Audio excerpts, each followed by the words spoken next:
महादेवाच्या मंदिराचं देवस्थानाचं ट्रस्ट आहे। या ट्रस्टवरती मी प्रदेशाध्यक्ष होते तेव्हापासून सदस्य म्हणून काम केलेलं आहे। माझ्या समवेत समाजातील वेगवेगळ्या क्षेत्रातील अनेक प्रतिष्ठित नागरिक, अनेक मान्यवर या ट्रस्टवर होते आणि या ट्रस्टवर मी जेव्हा होते त्याच्यानंतर मी आयोगाचे अध्यक्ष झाले। आणि मला सुरुवातीला हे सांगायचं आहे, या ट्रस्टचा कार्यकाळ हा 8 ऑगस्ट 2025 रोजी संपलेला आहे। खरं तर समाजामध्ये आपण आयुष्य जगत असताना कोणाला ना कोणाला गुरु मानत असतो। खरात पती पत्नीला माझ्या परिवाराने गुरु मानलं, आम्ही गुरु मानलं। आणि काही वेळा तिथं होत असलेला कार्यक्रम, मग तो महाशिवरात्रीचा असेल, गुरुपौर्णिमेचा असेल, या कार्यक्रमाच्या निमित्तानं विद्यार्थ्यांच्या शैक्षणिक साहित्य वाटपाचा असेल, या निमित्तानं आम्ही उपस्थित राहत होतो। यामध्ये एखाद्या व्यक्तीला आपण गुरु मानले आणि त्यानिमित्तानं संपूर्ण कुटुंब आम्ही त्या कार्यक्रमात उपस्थित राहत होतो। माध्यमांमधून सातत्याने दाखवले जाणारे व्हिडिओ हे काही वर्षापूर्वीचे आहेत। गुरुपौर्णिमेच्या निमित्तानं अनेकांनी ती पाद्यपूजा केली, तशी मी माझ्या पतीने देखील ती पाद्यपूजा केली। 5-6 वर्षापूर्वी ज्यावेळेस आपण ज्या लोकांच्या संपर्कात असतो ते 5-6 वर्षानंतर एखाद्याचं कृत्य, एखाद्याची वैयक्तिक वागणूक, त्याचं वैयक्तिक आयुष्य याच्याबाबत आपल्याला कोणतीही सुत्रम कल्पना नसते। आज आपण ज्यांच्याबरोबर आहोत, जे आपल्याबरोबर आहेत, ते उद्या पुढे जाऊन कसं वागणार आहेत ही कल्पना आपल्या कोणाला नसते। त्याच्यामुळं मी ही घटना समजली त्यावेळेस मला तो धक्का बसला। मी लगेच ते ट्विट देखील केले सुरुवातीला की या देवस्थान ट्रस्टशी माझ्या कुटुंबाचा संबंध आहे, पण खरात आणि त्याच्या वैयक्तिक आयुष्याबद्दल काही माहिती असायचं कारण नव्हतं। यामध्ये पोलिसांनी खोलवर निष्पक्षपणे तपास करावा हे मी परवाच सांगितलेलं आहे। त्याच्यासाठी आज मी पोलीस महासंचालक यांची भेट घेतली, त्यांना देखील या तपासाबाबतचं पत्र दिले, जे मी तुम्हाला माध्यमातून सुद्धा दिले। त्यानंतर मी राज्याचे मुख्यमंत्री आदरणीय देवेंद्रजी फडणवीस साहेब यांची भेट घेतली, त्यांनाही ते पत्र दिले, ते मी तुम्हाला माध्यमातून दिलेले। मी आता आदरणीय सुनेत्रा वहिनी, राष्ट्रवादी काँग्रेस पक्षाच्या आमच्या राष्ट्रीय अध्यक्ष, आमच्या नेत्या यांची भेट घेतली आणि एकंदर हा सगळ्या घटनेचा तपास हा पारदर्शकपणे व्हावा, निष्पक्षपणे व्हावा यासाठीची मागणी केली। यामध्ये आपण काही लोकांवर विश्वास ठेवतो, एक आध्यात्मिक श्रद्धा आपली असते, एक आध्यात्मिक भावना असते।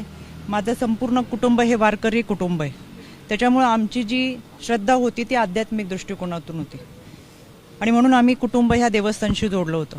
पण त्याची दुसरी जी बाजू आहे ती कधी आमच्या समोर आली नाही, काही माहीत असायचं कारण नाही। वर्षातल्या काही कार्यक्रमांना उपस्थित राहत असताना काही कालावधीसाठी आम्ही तिथं असायचो। त्याच्यामुळे जे काही घडले ते अत्यंत चुकीचे, अतिशय घाणेरडं कृत्य आहे। त्याचं कुठेही आम्ही समर्थन करणार नाही। पोलिसांनी त्याचा सखोल तपास करावा, आरोपीवर कठोर कारवाई करावी ही मागणी आम्ही महासंचालक असेल, आदरणीय वहिनी असतील, आदरणीय देवेंद्रजी फडणवीस असतील यांच्याकडे केलेली आहे। यामध्ये 2 गोष्टी मला प्रकर्षाने सांगायच्या आहेत। काल कोणी एक पत्रकार, खबरदार पुढारी यांनी त्यांच्या वर्तमानपत्रात एक बातमी दिली होती 19/3/2025 ला। ही बातमी आमच्या समुपदेशकांकडे आली। समुपदेशक त्या विभागामध्ये काम करतात, विभागीय समुपदेशक असतात, त्यांनी ही बातमी, त्यानंतर समुपदेशकाने त्यांना हे पत्र पाठवलेले 8 तारखेला। आमच्या प्रकल्प अधिकाऱ्याने हे पत्र पाठवून त्या पत्रामध्ये स्पष्ट दिलंय की आपल्या पेपरमध्ये जी बातमी आली त्याच्यामध्ये बातमीमध्ये काही मोघम स्वरूपात छापलेली आहे, तर या प्रकरणामध्ये आपल्याकडे काही माहिती असेल तर सविस्तर आयोगाला कळवावी। दुसरं पत्र आहे पोलीस अधीक्षकांना की तुम्ही तुमच्याकडे जी काही माहिती असेल ती माहिती या अत्याचाराच्या संदर्भात असेल किंवा काही असेल तर आपण पोलीस स्तरावरती कारवाई करावी, भूमिका घ्यावी, जे काही असेल त्यापूर्वी माझ्या ऑफिसमधून संबंधित पत्रकाराला फोन गेला होता की तुमच्याकडे अशी काही तक्रार असेल, अशी काही माहिती असेल तर तुम्ही पोलिसांकडे जाऊन तक्रार दाखल करा. यानंतर तिथं स्थानिक पोलिसांनी सांगितलं की कोणती माहिती नाही, कोणत्या महिलेची तक्रार नाही. बऱ्याच वेळा चुकीच्या बातम्या ह्या छापल्या जातात आणि म्हणून त्यांनी आयोगाला ते पत्र पाठवले की आमच्याकडे कोणतीही माहिती नाही, जी काही बातमी मी दिली ती मोगम स्वरूपात दिलेली आहे, आमच्याकडे कोणतेही पुरावे नाहीत. 2 दिवसापासून ज्या चुकीच्या बातम्या चाललेत त्याचा मी तीव्र निषेध करते. दुसरी गोष्ट, माझ्याकडे 5 तारखेला एका मुलीचा मेल आला. याच्यावरती नाव दिसेल म्हणून मी फक्त तुम्हाला लांबून हे दाखवते.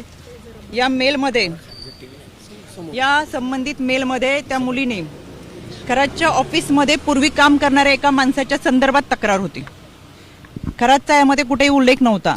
तातडीने त्याच दिवशी आमचं पत्र हे पोलिसांना गेलेलं आहे. मी स्वतः ॲडिशनल DG यांना ते पाठवलं आणि पोलिसांना आम्ही ते पत्र पाठवून जे कोणी असेल त्याच्यावरती तपास करावा असं सांगितलं.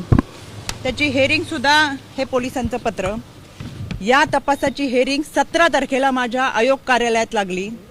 या हेअरिंगमध्ये आम्हाला पोलिसांनी स्वतः पत्र दिलंय की याच्यामध्ये आम्ही कारवाई करतोय. कोणालाही, कुठल्याही व्यक्तीला, संस्थेला, कोणालाही पाठीशी घातलेलं नाही.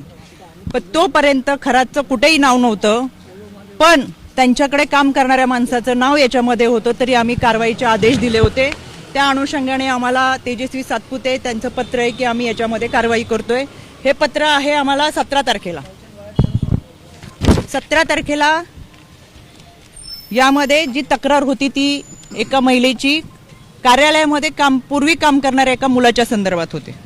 त्याच्यामुळे मला आवर्जून सांगायचंय की अशा पद्धतीने जे काही गोष्टी 2 दिवस चालू आहेत, चुकीच्या बातम्या चालू आहेत, एखादी व्यक्ती पुढे जाऊन कशी वागती, त्याचं कृत्य, वैयक्तिक आयुष्य आपल्याला कोणाला माहीत नसतं.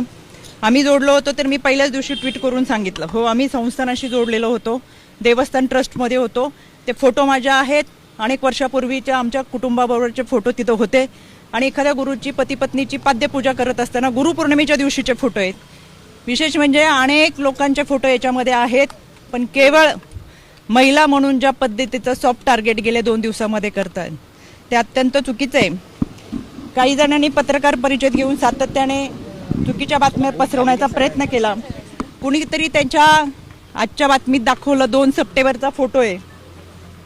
खरं हा माझा हा फोटो आहे 12 सप्टेंबरचा. ह्याच्यावरची 1 तारीख पुढची खोडली आणि 2 सप्टेंबर दाखवलं आणि काहीतरी त्या दिवशी अमावस्या पौर्णिमा काहीतरी आहे असं चुकीचं दाखवलं. माझ्या आजही अकाउंटवर गेलात तर हे फोटो असे आहेत, ते 2 सप्टेंबरचे नाहीत, ते 12 सप्टेंबरचे.